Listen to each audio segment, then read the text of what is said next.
I'm not sure I deserve that good of an introduction, but I appreciate it anyway. But there's more people here than I thought as I'm looking here from this vantage point. Good. And we've got a ton of people watching online. We're at that stage right now where we're calm before the storm. Just trust me on that. When you've done what I've done for as long as I've done it, you get an intuitive sixth sense about what's taking place. And what's about to happen is going to be life-changing for so many people. So, do what? Right here? Yeah. Can I just put this on my chin? This thing's actually kind of turned back a little weird.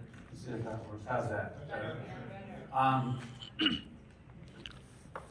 So far, how's the event been for you guys? This is your first trip to Provo. Let's see your hand. Raise them high. We've got a lot of new people here. And I like to identify you guys because initially this was for you. Like I said earlier at the start of this event yesterday, is to kind of trim it down a little bit to kind of show you more of a straight line from where you're starting to where you can go. All right? And it doesn't always end up being a straight line, but hopefully we can kind of knock off some of the things so it becomes a little more of a direct path for you. You don't have to screw things up. We've already screwed them up. And so we know what not to do. And so we try to give you that understanding. So hopefully this has helped you. And you can use this as a staple for your business. And what I found, it's interesting. I look at Leato and Ralph's team, not all Polynesians, but a lot of Polynesians. That group's exploded. And you know who's been the most consistent coming to this event the last couple of years? Those guys. All right? Those guys. Right? And I know that there's been a lot of emphasis on social media where, I don't really need to have the hands-on events and that. I can just do it from my computer, do it from my room in my house, and that's great. But you know what? When you're talking about building a network marketing organization that sustains itself over time, it's about people, and it's about events, and it's about face-to-face interaction. That's been my experience over the course of 30-something years. And it doesn't change. This is a people business. And when you understand it's a people business, then you put people before money. Oftentimes I'll have people say to me, Jeff, you've done well. When am I going to make money? And my answer to them is real simple. When you become a person that's worthy of the money you seek, then the money finds you. Okay? Because it's about people at the end of the day. All right? And so we're going to my job is to kind of wrap things up and kind of put a bow around this.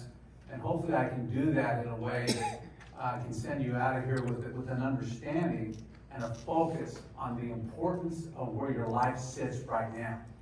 Because I say to people all the time, work like your life depends on it. Because it does. You may not know that, but it does. All right? Because you want to be able to have the freedom to be and do what you want to do with your life along the way. Now, we talked about this earlier, when I did the presentation to start this whole event. And, that's where we're sitting right now. I mean, with what's taking place, the investment the company's made, I look at it real simply. I know we have our favorite ways to go about the business, favorite angles. Bottom line is there's two ways you can do this thing. You can do it from the bottom up, where you lead with product. As you get people on product, you eventually upgrade them to some type of leadership status. I don't care if you're doing it online with social media. I don't care if you're doing it on person. Just selling product and upgrading. It's the same mechanism. All right? And then there's another way. It's to sell the vision, and you find the product on the way top down, right? Bottom up, top down. So vision, the product's the key to the whole thing, right? But there's different ways to wrangle people.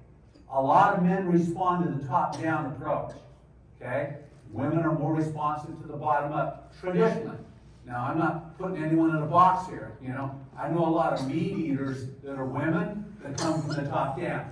Okay, so that doesn't mean you're categorized that way. Just traditionally, that's kind of been the case. Social media has been very successful, mostly for women, right, with that approach. Very few men. You're about to see an army of men come into the business, though. Because the top-down approach of what's happening with AI is going to attract those guys, right? But the mechanism called Empower Me will bolster all parts of the business. Is that, you guys understand? And so, look, I've got some successful, social media groups in my group. My advice to them is, do you want men in your business? If the answer is no, then disregard what I'm saying. But if you do, okay, all those women in your group right now, man, I'd be talking to their husbands right now about AI, about what's going on. Because there's nothing more powerful than a couple working the business together. Okay? But we don't want the guy just carrying the purses of the women. We want the guy in the deal. Okay? Ralph used to carry the purse. Okay? Ralph doesn't carry, well, he still carries the purse, all right? So he's actually doing the business. All right? I'm going to rephrase that because this gets back to my life. We always carry their purse. All right? But there's a place here for everybody. And what you're going to see is easily, we're going to double the business overnight as men start to enter the business. But you're going to see a strong contingent of business-minded people come because the economy is going to serve them up left and right. Just is. Okay? Just is. So we need to understand that aspect. Let's see, I think I got the wrong presentation here, Patrick. And I don't see Patrick at the computer. Patrick, wrong presentation.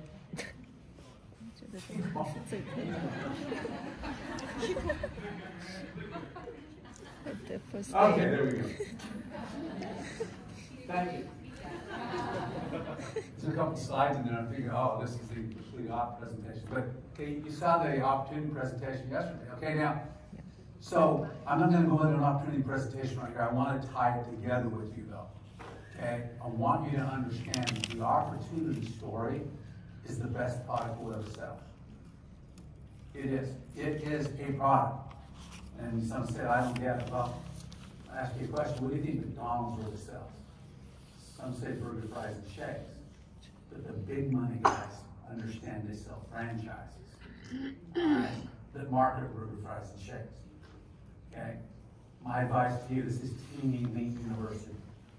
At some point, you have to get into the franchise part of the business. And that is empowering people to build organizations.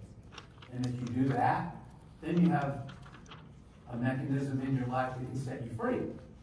Right? Because I can be the best salesman in the world and I can sell tons of stuff. But if I'm the only one that knows how to do that, at some point I fatigue. It's linear marketing. And at some point, I fatigue. And my income is directly proportionate to my energy. I used to be in direct sales. I know this. I can sell a lot of stuff, but at some point I got tired. And I found this, and I realized, you know what? I can bring my skill set here, replicate myself, and at some point take my hand off the wheel. Okay? And I learned that from Craig Tillotson. Craig said, hey, at some point you become obsolete. You become incidental to your income. Okay? And that's when you have lifestyle. So you gotta, the first thing is you gotta believe that this is gonna work. And being here helps you do that. Right? You're with like-minded people, and some are like you, some are different than you, but we all share the same vision. And that is we want freedom. Okay, if you want freedom, you can find it here. And so you got to internalize that gift and realize we're going to 10 billion and beyond. You know, as I've been sitting with Ryan and Pearson talking about things, the 10 billion thing's going to happen. It's just going to happen. But when you look at the markets we're in, what's happened with AI, we're more like a $60 billion operation if we just penetrate the market at the level we know we will. Okay, so the size of the pie is getting bigger and bigger based off of the investment they're making and where we're headed.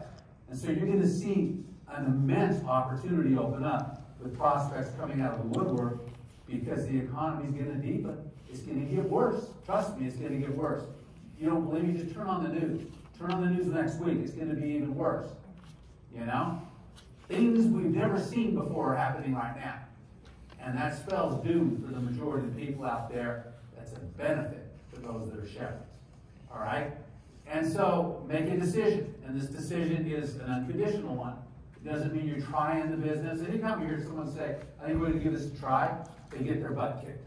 Okay?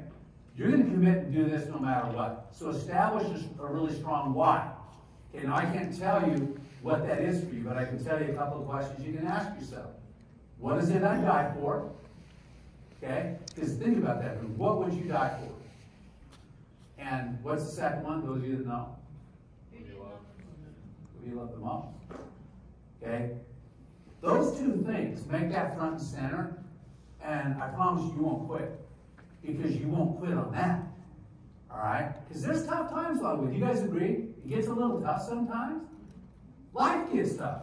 All right? And so the bottom line is we've got to push through it and set some goals. I remember when I started this business, Craig Tillotson recruited me and Nathan. And, you know, Craig, he's a hard-driving guy when he's engaged. And he was making some great money at the time that he recruited us into the business. And I remember thinking, what should I do here? And I was living to paycheck to paycheck like everybody else, making decent money, but gosh, you make more money, you get a nicer house, you get a nicer car. Before you know it, you're just on a treadmill, money's coming in, it's going out, right? That was my life. And I remember thinking, okay, I got to break free of that, so I set some goals. I remember setting some real high, lofty goals. And my wife and I, Liz, we just got married, just really weeks before we started the business. And I remember thinking, okay, well, I'm setting these goals, I'm getting dialed into the business. Actually, Liz, some of you don't know the whole story there. Clara McDermott, who's the founding distributor of the company, Liz, my wife, was her executive assistant. Okay, because when they were starting it, I've known that family for a while, and Clara said, I'm looking for someone with high energy and high sex appeal that can be my assistant. And I say, I know just the girl for you.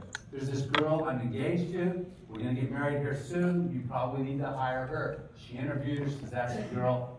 The point is, anything that went into Clara went through Liz first. Okay, so she saw everything going on. And then we got married, and she'd come home and say, hey, this new skin thing's blowing up. You might want to do this. And I'm like, I'm not doing new skin. You know, it's girl stuff, man. I'm not doing that. You know? And she says, no. Craig wants to talk to you guys, you know? And so, long story short, you heard the story. We got involved. And, you know, who knows? Maybe they kind of baited the hook with Liz. They knew they were going to kind of give you to take a look at. The point is, as I came into it, I set those goals. Now, I don't know if you guys come from big families, but Liz comes from a family of 10 kids. And, you know, I can just tell you the pastime in that family is to talk about the one that's not present. You know, so if there's a get-together and you don't show up, guess what the topic of conversation is? You, right? And so both Liz and I have been married to other people before. We've each been divorced once, right? So we married each other. And so I'm kind of like the guy they're checking out. It's like, okay, who's this guy? You know, the last guy didn't work out that well. What about this guy? And I'm dialed in at this point, right? And so I've got my goals written down, and I've got it pasted on the fridge. I've got it in the mirror in the bathroom. I've got it on the desk where I'm working. Because we used to have, back in the olden days, we used to have phones that were connected to the wall, okay? They weren't these mobile phones we have today, right? And so I had it right there so I could burn it into my brain. Well, these guys would come over to the house, and they'd walk by the fridge, and they'd see a goal there about the income I wanted to make and the time frame I wanted to become a blue diamond. And I remember thinking, as I look back and I think about it, I saw a smirk on their faces, almost like, who is this clown? You know? He thinks he's going to make that kind of money? And what is a stupid blue diamond anyway? I found out later they were laughing behind my back. And guess what? No one laughs anymore. All right? And what I want you to understand is sometimes those closest to you will steal your dreams because they just love you so much, they don't want you to get hurt. But I want you to understand, if someone doesn't see the vision you have, it doesn't mean it's not there. It just means they're blind to it. Okay? And that will relegate them to the life of the vision they can see. And sometimes it's far less than what ours is. So you keep moving forward. And you need to understand along the way, because sometimes people will play this trick with their brain, that, oh, I read this scripture, that money's bad. And it's like, no, you need to reread that thing, because it's really not money that's bad. And here's the proof. If you've ever known anyone that's a jerk, when they were poor and they got rich, they're a bigger jerk, right? Because they didn't work on themselves along the way. What I would admonish you to do is along the way, before the money hits you, think about who you want to be. You know, what do you want to do with your life? What do you want in your life? What kind of person do you want to be? Because if there's a chink in the armor, I promise you, all money is a magnifier of what you are. And if you're a jerk, you will be a bigger jerk. But if you notice, people in our culture, at the top of the comp plan that have slayed it for years, they're not jerks. They're people just like you and me. Okay? They're grounded individuals. And you say, well, why is that? Well, like I said before, you have to become the person worthy of the money you see. They've had to grow into it, including the great Nathan Griggs that you all hear about. I tell you stories about Nathan. Nathan is a brother to me. He is. We're as tight as you can get. I remember we started business at the same time. He's not the polished guy you guys all know. Like, you tune into that thing on Sunday. That's not the guy I know. The guy I know is when we started, I sat in the back of the room. He got up in front of a crowd of 50 and was so nervous, his shirt was soaking wet with sweat at the end of a presentation where I could see his nipples through the shirt. And I thought, boy, this guy's not cut out for this thing. But I didn't know Nathan. On a little piece of paper, 3x5 card, I will not sweat in front of the crowd. Because he had high anxiety. He was breathing before every meeting after that, And he got a little better, a little better, a little better. To the point where he was Tony Robbins-like good.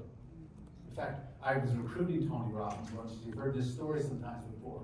I pulled Nathan in to help me closing, and he locked horns with Tony. Actually rejected the guy. And I remember we had a few guys that brought a VP with us.